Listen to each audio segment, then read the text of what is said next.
Prashant Bhushan, the man who raised voice.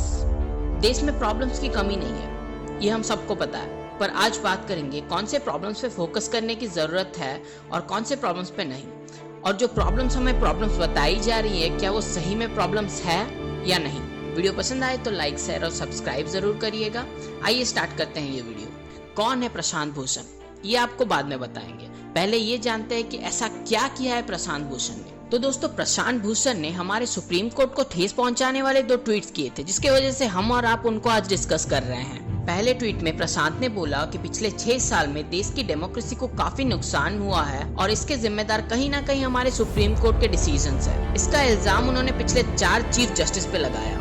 वहीं 2 दिन बाद एक दूसरा ट्वीट आया जहां उन्होंने एक फोटो में ये दिखाया कि हमारे जो चीफ जस्टिस है वो एक बीजेपी लीडर के 50 लाख के मोटरसाइकिल को चलाते हुए पाए गए, वो भी बिना हेलमेट और मास्क के। बस इतनी सी बात थी और जस्टिस अरुण मिश्रा ने डिसाइड किया कि इस पे एक्शन तो लेना पड़ेगा। अब जस्टिस मिश्रा कितने कंट्रोवर्शियल है ये आप द वायर के एक आर्टिकल से जान सकते हैं, जो मैंने डिस्क्रिप्शन में अटैच कर दिया है। तो बस यही चीज पे प्रशांत भूषण पर मुकदमा चला और कंटेम्प्ट ऑफ कोर्ट का आरोप लगाया गया। इसके चलते प्रशांत को 6 महीने की जेल की सजा हो सकती है। इस पे कहीं लीगल एक्सपर्ट्स ने ये कहा कि अगर ये कंटेम्प्ट ऑफ कोर्ट की बात है तो इस पे आराम से विचार किया जा सकता है इस महामारी के खत्म होने के बाद। बस 2 ट्वीट्स के वजह से कोई आसमान नहीं गिर पड़ा है धरती पे। पर कोर्ट यानी कि चीफ जस्टिस अरुण मिश्रा ने इस बात पे जल्दी से जल्दी फैसला लेने की ठान रखी थी, तो प्रशांत को गिल्टी करार दिया गया।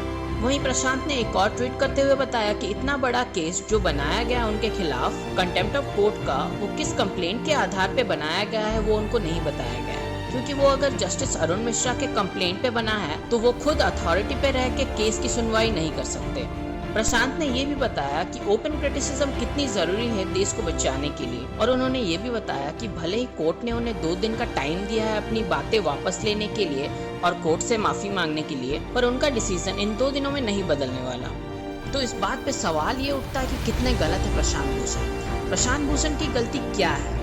उनका ये बोलना कि सुप्रीम कोर्ट के जो पिछले 4 जस्टिस रहे हैं उनके फैसले क्वेश्चनेबल रहे हैं, और इसमें कुछ गलत भी नहीं है क्योंकि इस चीज पे पहले ही कई सारे डिबेट, आर्टिकल और कहीं पब्लिक डिस्कशन हो चुके हैं। तो यहाँ पे प्रशांत ने कुछ नया तो नहीं बोला है।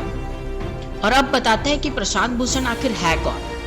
Prashant Bhushan actually supreme court के एक जाने माने लॉयर एंड एक्टिविस्ट है, जिन्होंने एक टाइम पे अन्ना आंदोलन में अन्ना हजारे का भी बहुत साथ दिया था। वहीं वो हमारे जुडिशियरी सिस्टम से भी बहुत अच्छी तरह से वाकिफ रखते हैं। वहीं उन्होंने coal scam, Odisha mining scam, FCRA case, power of CVC, 2G scam जैसे बड़े बड़े हाई प्रोफाइल केसेस लड़े हैं। तो यहाँ क्वेश्चन ये है कि आपको जो क्रिटिसाइज कर रहा है वो कोई ऐरा गैरा आदमी तो नहीं है। यहाँ पे एलिगेशंस ये भी बताते हैं कि प्रशांत के ट्वीट्स के वजह से कोर्स ऑफ जस्टिस प्रॉब्लम में आ गया है। वहीं मेरे समझ से तो बाहर है कि बाइक पे बैठे चीफ जस्टिस को क्रिटिसाइज करने से कोर्स ऑफ जस्टिस कैसे प्रॉब्लम में आ सकती है। तो दोस्तों, यही है प्रशांत भूषण का पूरा केस। वहीं दूसरी तरफ पुराने जस्टिस जैसे कि राजेंद्र मल Lodha, AP Shah, Madan Lokur, KM Joseph जैसे कई लोगों ने प्रशांत को सपोर्ट करते हुए ये कहा है कि प्रशांत का कहना सही है। तो अब आप हमें बताइए कि आपको क्या लगता है इस टॉपिक पे। इसी के साथ इस वीडियो को यहीं खत्म करते हैं। वापस लौटेंगे एक और नई वीडियो और एक नई टॉपिक के साथ। Thank you for watching counter content. Bye bye.